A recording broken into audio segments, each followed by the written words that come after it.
Hey y'all, it's time to remember about magnetic fields of wires. Um, this is kind of a review about how we get the equation as well as the right-hand rule and some other things going on with that. First of all, the major idea we're talking about is again that magnetic fields can be created around wires. So I want you to understand that wires themselves with electricity create magnetic fields around them. And there's two ways it happens. A straight wire creates a curved or circular magnetic field around it. And a curved wire creates a straight magnetic field inside of it. The way we do it is take your right hand and you take your thumb up and you curl your fingers like that. See, look at that beautiful hand. Thank you very much.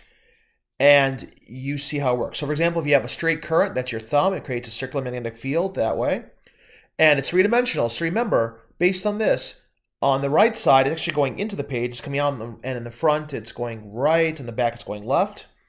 And then you do the opposite. You curl your fingers for electricity, and you have a straight magnetic field. So it's constantly going out inside that wire. That's just kind of reminding you of it. Mathematically, however, to find the magnetic field around a wire, we need to use an equation on your formula sheet and manipulate it. We're going to look at what's called Ampere's law, which we're going to learn in a couple videos. And it says BDL equals mu naught I, where mu naught is at 4 pi times 10 to the minus 7. It's the epsilon naught of magnetic stuff. I is current, B is magnetic field, and DL is kind of the weird thing. So DL is kind of like the derivative of the area of the magnetic field. Since it makes a circle, the derivative of the circular area is 2 pi r. So I'm going to rewrite this. Remember, the integral doesn't actually matter because it's a placeholder kind of thing. B 2 pi r is mu naught I, so B is mu naught I over 2 pi r, where r is the distance from the wire to the point you're looking at. This is the magnetic field of a straight wire. The curved one we're going to get into the next video called solenoids.